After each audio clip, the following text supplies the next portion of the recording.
दोस्तों, हर व्यक्ति लंबे सुंदर घने बालों की इच्छा रखता है। आजकल ट्रेंड है रिबॉन्डिंग कराने का। रिबॉन्डिंग एक ऐसा प्रोसेस है जिससे आप बालों को स्ट्रेट करा सकते हैं।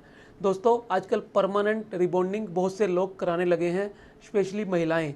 इससे बाल स्ट्रेट हो जाते हैं और बालों के अंदर एक अलग सा लुक आता है। दोस्तों, किसी व्यक्ति के बाल कर्ली होते हैं, किसी के स्ट्रेट होते हैं, किसी के कोयली होते हैं, किसी के स्पाइरल होते हैं। बाल प्रोटीन से बनते हैं और ये प्रोटीन एक दूसरे के साथ केमिकल बॉन्ड से बंधे होते हैं। जब हमें बालों को स्ट्रेट करना होता है, जब बालों को रिबॉन्डिंग करते हैं या स्ट्रेटनिंग करते हैं, तो इन प्रोटीन को तोड़ा जाता है, इन प्रोटीन के बॉन्ड्स को तोड़ा जाता है। और जब ये बॉन्ड टूटते हैं तो बाल अपना स्ट्रक्चर बदल लेता है। वो स्ट्रेट से कोयली हो सकता है, स्ट्रेट से स्पाइरल हो सकता है, स्पाइरल से स्ट्रेट हो सकता है। दोस्तों, जब ये स्ट्रेटनिंग और रिबॉन्डिंग की जाती है तो ये बालों को कई तरह के नुकसान भी कर सकती है।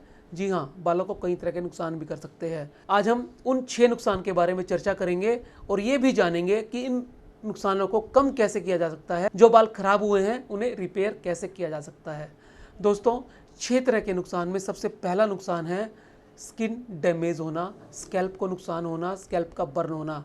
जब हम रिबॉन्डिंग या स्ट्रेटनिंग कराते हैं तो इसमें केमिकल्स का इस्तेमाल होता है। इसके साथ साथ हीट प्रोसीजर भी इसमें किया जाता है, प्रेसिंग भी इसमें की जाती है।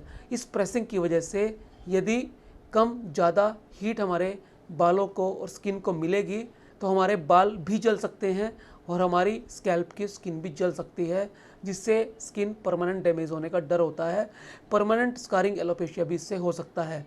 दूसरा नुकसान जो हेयर रिबॉन्डिंग हमारे बालों के लिए कर सकती है वो है बालों की थिनिंग।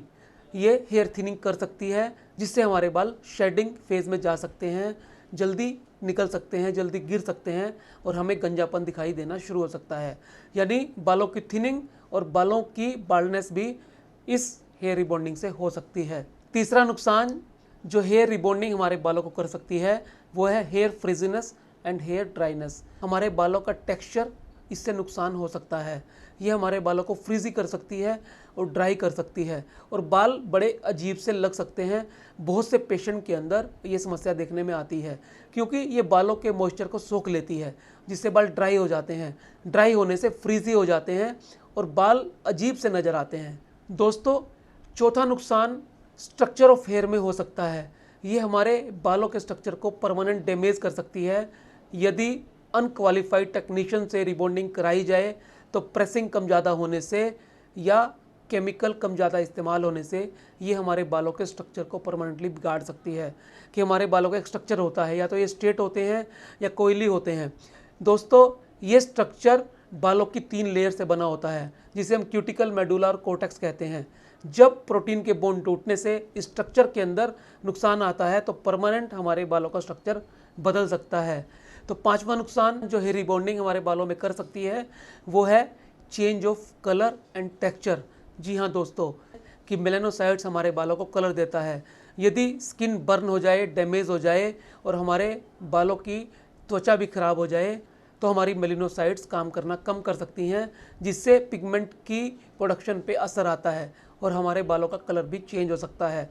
हमारे बालों की क्यूटिकल बाहर की लेयर खराब होने की वजह से हमारे बालों का टेक्सचर भी चेंज हो सकता है।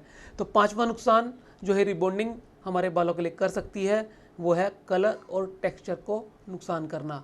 छठा नुकसान जो है रिबॉन्डिंग हमारे बालों के लिए कर सकती है वो है slower the rate of growth of hair. यानी हमारे बालों की ग्रोथ रेट को ये कम कर सकती है। बालों को बढ़ने का एक साइकिल होता है जिसे हम हेयर लाइफ साइकिल कहते हैं। इस लाइफ साइकिल के अंदर 3 अलग अलग चरण होते हैं, अलग अलग फेस होते हैं, एनाजन, कटेजन, टेलोजन। जब बालों को इस तरह के प्रोसीजर से गुजारा जाता है, स्ट्रेटनिंग या रिबॉन्डिंग या अन्य किसी से, तो लाइफ साइकिल बालों का डिस्टर्ब हो सकता है, उसकी हार्मोनी डिस्टर्ब हो सकती है और हमारे बालों का जीवन चक्र बदल सकता है और जिसकी वजह से हमारे बालों की ग्रोथ रेट कम हो सकती है। अमूमन 1 मंथ में 1 सेंटीमीटर बाल बढ़ सकता है, लेकिन हेयर प्रेसिंग, स्ट्रेटनिंग, रिबॉन्डिंग के बाद इस दर के अंदर फ़र्क आ सकता है, ये कम हो सकती है। दोस्तों, आज के वीडियो में हमने जाना कि 6 नुकसान जो हेयर रिबॉन्डिंग से हो सकते हैं और हम बात करेंगे इन नुकसान से कैसे बचा जा सकता है। सबसे पहले तो आप अच्छी जगह का चुनाव करें, अच्छे सैलून का चुनाव करें जहां से आप हेयर रिबॉन्डिंग कराएं। आपका टेक्नीशियन क्वालिफाइड होना चाहिए, स्किल्ड होना चाहिए, एक्सपीरियंस होना चाहिए। आपके सिर में स्ट्रेटनिंग के लिए, रिबॉन्डिंग के लिए जो प्रोडक्ट्स यूज़ किए जाने हैं वो अच्छी क्वालिटी के होने चाहिए, अच्छी कंपनी के होने चाहिए। और दोस्तों, हेयर रिबॉन्डिंग के बाद आप अपने बालों को अच्छा रखने के लिए, उनको नुकसान से बचाने के लिए हेयर स्पा का इस्तेमाल करें। नियमित यदि आप हर्बल हेयर स्पा लेंगे तो आपके बाल अच्छे रहेंगे, स्वस्थ रहेंगे। हर्बल हेयर स्पा दूसरे हेयर स्पा से ज़्यादा बेटर होता है। इसके लिए मैंने अलग से वीडियो भी बनाई है, उन्हें आप देख सकते हैं। दोस्तों, इसके साथ साथ आप अच्छा खान पान लें, डाइट प्रॉपर लें, विटामिन्स, मिनरल्स, प्रोटीन आपकी भोजन के अंदर पूरी तरह से संतुलित मात्रा में होने चाहिए। अच्छा पानी पिएं, खूब सारा पानी पिएं, क्योंकि रिबॉन्डिंग के बाद बालों को मॉइस्चर की ज़रूरत होती है। अच्छी नींद लें, स्ट्रेस फ्री रहें, योगा और एक्सरसाइज अवश्य करें, क्योंकि 30 से 40 मिनट की एक्सरसाइज हमारे बालों को भरपूर ऑक्सीजन दे सकती है, ताकि हमारे बाल स्वस्थ रहें। मैं उम्मीद करता हूँ आपको ये वीडियो अच्छे लगते होंगे। आप इन्हें लाइक करें, कमेंट करें, शेयर करें, चैनल को सब्सक्राइब अवश्य करें। मिलते हैं अगले वीडियो में फिर किसी अन्य विषय के साथ। तब तक के लिए नमस्कार।